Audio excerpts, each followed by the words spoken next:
Good morning students. आज हम करेंगे चैप्टर 8 डेजोल्यूशन ऑफ पार्टनरशिप। इस लेक्चर में मैं थोड़ी सी थ्योरी और इसके रिगार्डिंग जो एंट्रीज होती हैं वो बताऊंगी।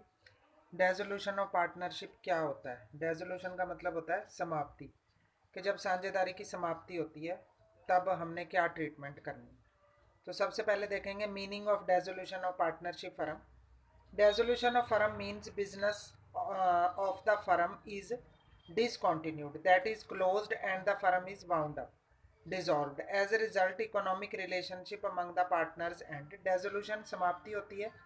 तो इसमें क्या होता है कि फर्म जो है वो ख़त्म हो जाती है और जो साझेदारों का आपसी रिलेशन होता है वो भी समाप्त हो जाता है। It is different from the dissolution of partnership which means change in relationship among the partners but the firm continue. अब एक तो होता है डेजोल्यूशन ऑफ पार्टनरशिप और एक होता है dissolution of partnership firm. Dissolution of partnership का मतलब होता है कि जैसे कुछ साझेदार जो हैं उनकी आपस में रिलेशनशिप खत्म होना, पर फर्म जो है वो चलती रहती है।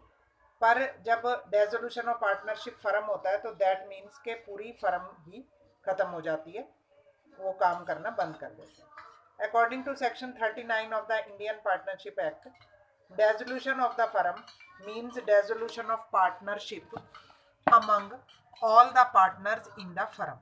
तो डेजोल्यूशन का मतलब क्या हुआ कि फर्म के अंदर जितने भी पार्टनर्स हैं उन सब की डेजोल्यूशन होना। In such an event all assets of the firm are realised and sold and liabilities are paid. तो जब डेजोल्यूशन हो जाता है फर्म का, तब जितनी भी फर्म की असेट्स होती हैं उन सबको बेच दिया जाता है और लाइबिलिटी की पेमेंट कर दी जाती है। The balance if any is paid to the partner in the settlement of their account. If there is shortfall in meeting outside liability, it is met by the partners from their private assets. अब इसके बाद जो भी मतलब assets हम cell करते हैं उनसे लाइबिलिटीज की पेमेंट कर देते हैं, पर अगर फिर भी कोई कमी रह जाती है, पैसे की शॉर्टेज हो जाती है, तो जो पार्टनर्स की प्राइवेट असेट्स होती हैं, उनकी पर्सनल प्रॉपर्टी होती है, उसकी हम उससे उनकी पेमेंट करते हैं। अब डेजोल्यूशन के मोड्स क्या क्या हो सकते हैं? सबसे पहले है बाय म्यूचुअल एग्रीमेंट, अगर साझेदार आपस में समझौते से ही फर्म की समाप्ति कर देते हैं। सेकंड है कंपल्सरी डेजोल्यूशन, ए फर्म में भी कंपल्सरली डिसॉल्व्ड। कब अनिवार्य रूप से फर्म की समाप्ति होती है? When all the partner except one become insolvent, अगर सभी साझेदार या इनमें से कोई साझेदार, एक जो पार्टनर है वो इंसॉल्वेंट हो जाता है, दिवालिया हो जाता है।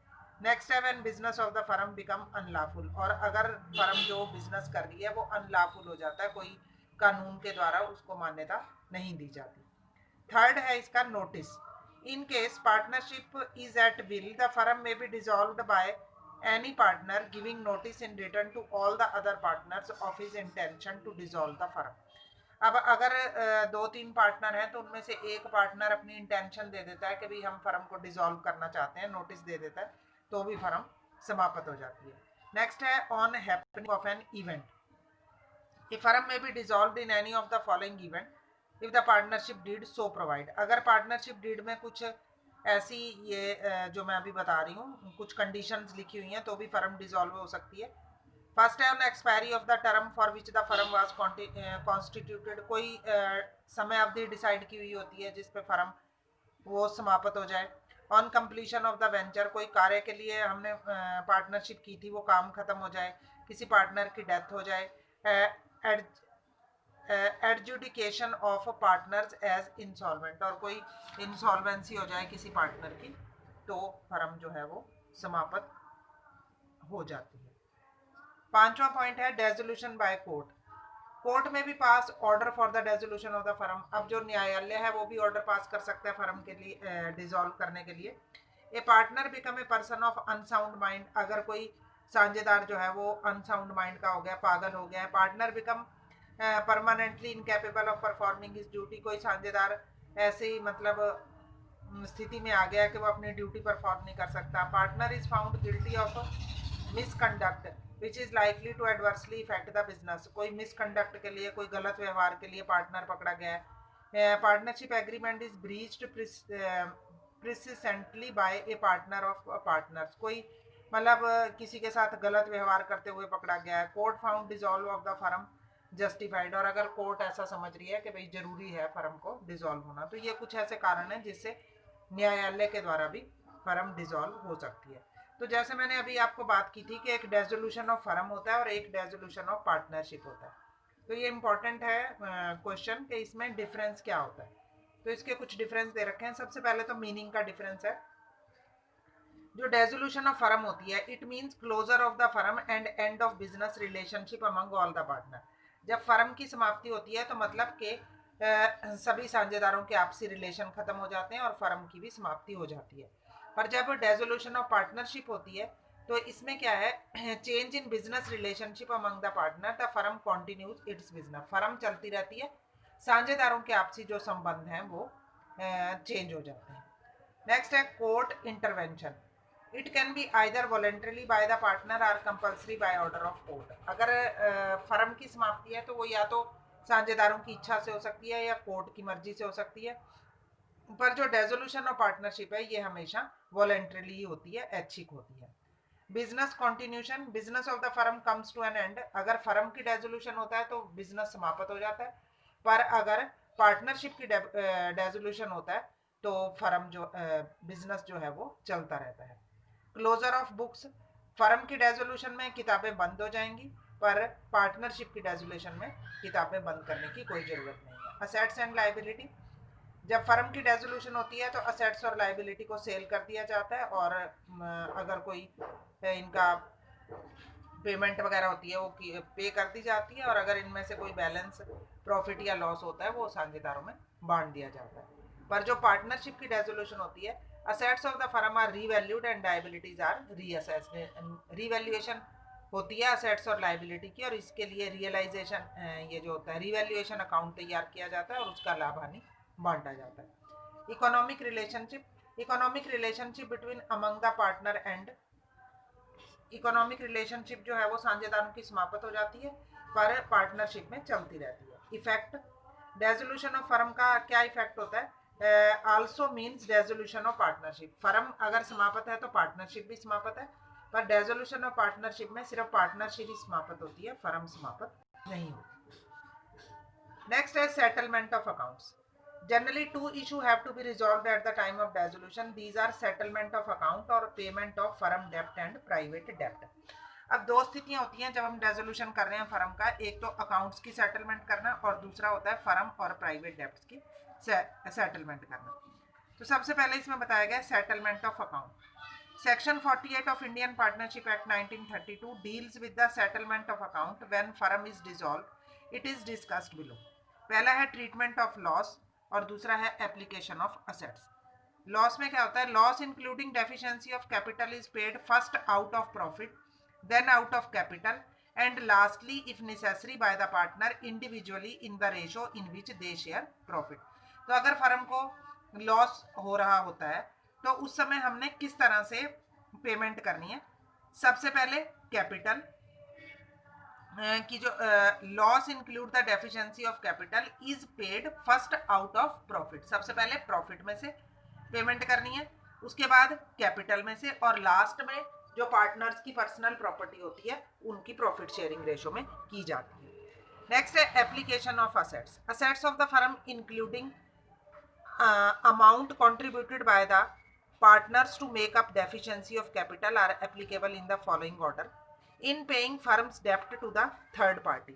अब जो असेट्स की एप्लीकेशन है, जो मतलब असेट्स हमारी सेल होती हैं, उनकी एप्लीकेशंस कैसे करनी है, किस तरह से पेमेंट करनी है। सबसे पहले तो हमने थर्ड पार्टी की पेमेंट करनी है।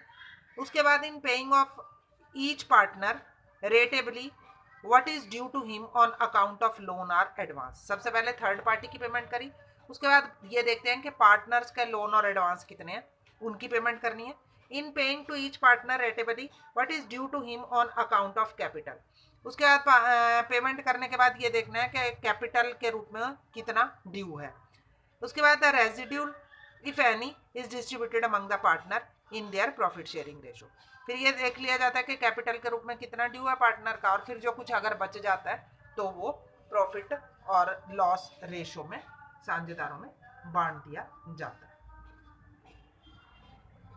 नेक्स्ट है payment of firm dept and private डेप्ट। अब फर्म के डेप्ट और प्राइवेट डेप्ट की कैसे पेमेंट करनी। डेप्ट विच ऑफ द फर्म ओज to outside are known as firm dept, whereas the debt which a partner owes in his personal capacity are known as private डेप्ट।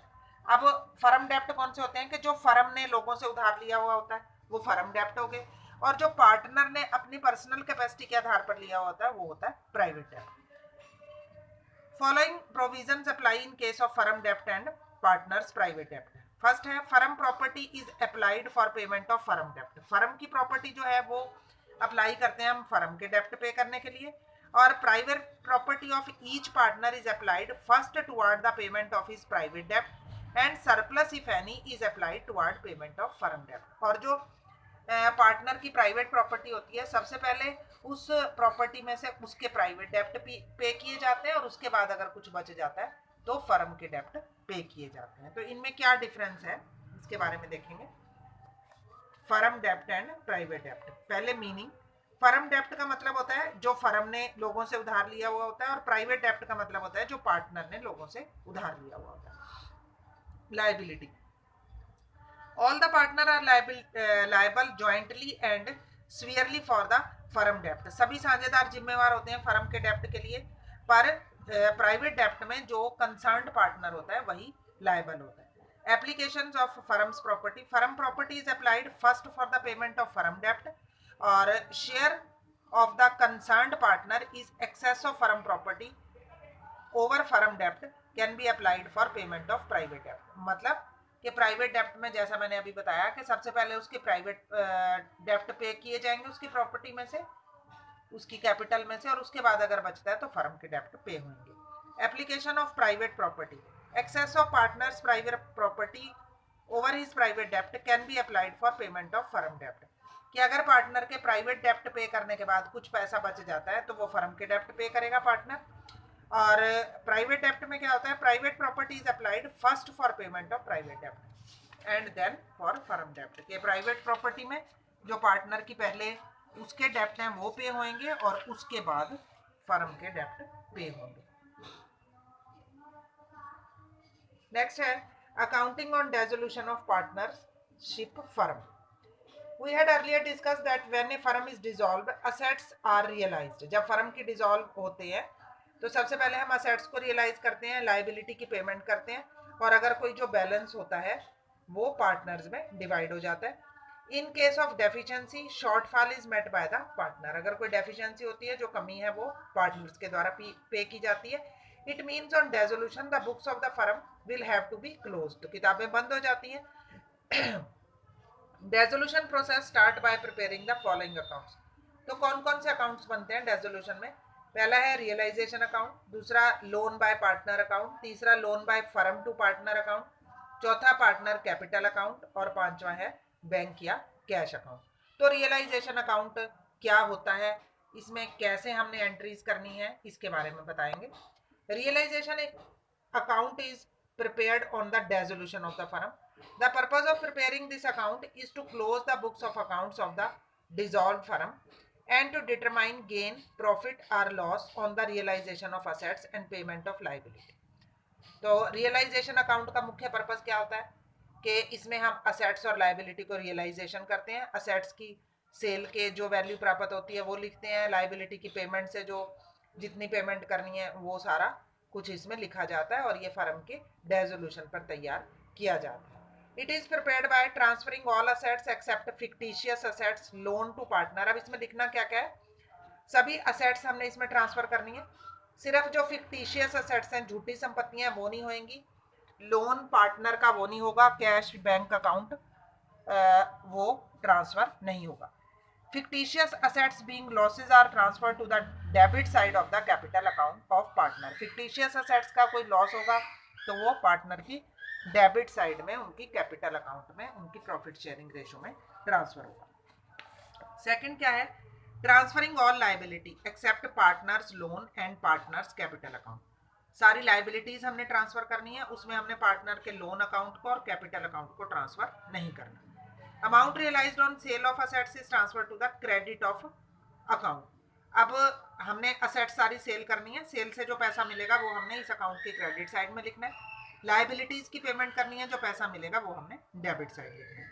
और जो expenses होंगे incurred by the firm on dissolution are debited, उनको हमने debit side में लिखना है। Balance in the account is either gain और loss which is transfer to capital account of the partner. Partner के कैपिटल अकाउंट में profit sharing ratio में transfer हो जाएगा। अब इसकी कुछ एंट्रीज के बारे में हम बताएंगे कि कौन कौन सी हमने एंट्रीज करनी है। सबसे पहले है for closing the assets account. जब भी हमने सभी असेट्स को क्लोज करना है तो हम लिखेंगे, एंट्री करेंगे realisation account debit to various assets account. Realisation account को डेबिट करके सभी असेट्स को हम क्रेडिट कर देंगे। जैसे कोई डेटर्स हैं, कोई स्टॉक है, कोई गुडविल है, कोई लैंड है, कोई बिल्डिंग है, सब ट्रांसफर हो जाएंगे।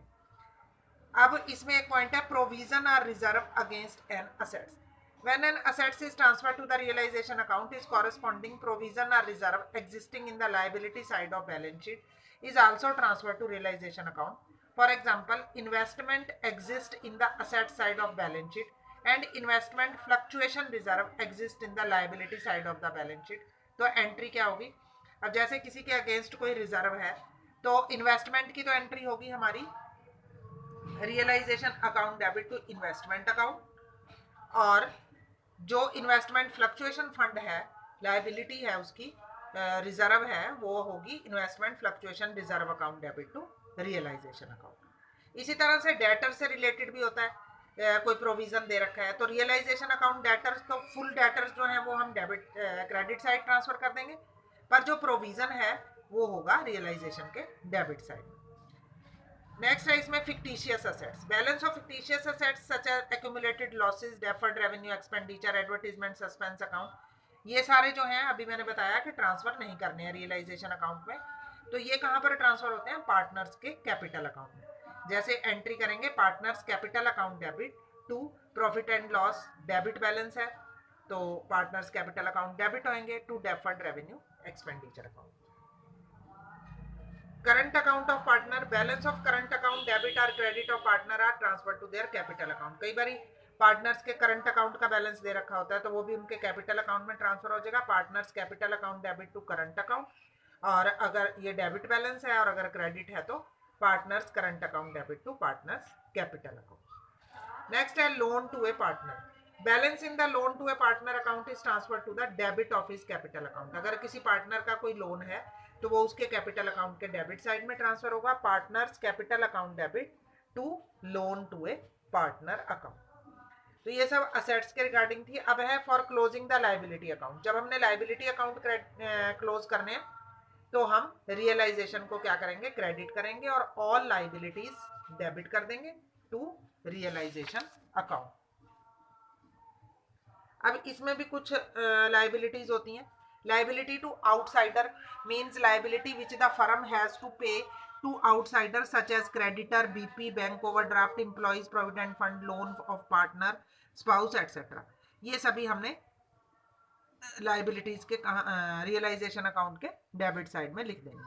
Liabilities to third party do not include accumulated profit reserve, credit balance of profit and loss account, hence these accounts are not transferred to realization account। तो ये जो हैं थर्ड पार्टी की, ये ट्रांसफर नहीं होंगी। लोन्स बाय पार्टनर अकाउंट, अगर कोई पार्टनर ने लोन ले रखा है तो वो भी रियलाइजेशन अकाउंट में ट्रांसफर नहीं होगा। लाइबिलिटी ड्यू टू पार्टनर जैसे capital, current account of partner, ये भी ट्रांसफर नहीं होगा। अगला है इसमें workman compensation reserve. Workman compensation reserve is a reserve set aside out of profit. इसके बारे में हमने पहले भी पढ़ा हुआ है। Meet claim of compensation by workman. ये तो आपको पता ही है कि WCR क्या होता है कि जो कोई कंपनसेशन, जैसे कोई किसी कर्मचारी को कोई चोट वगैरह लग जाती है, कोई हानि हो जाती है काम करते हुए, तो उसको कंपनसेशन पे करने के लिए हम ये रिजर्व तैयार करते हैं। तो इसके रिगार्डिंग क्या एंट्रीज होंगी?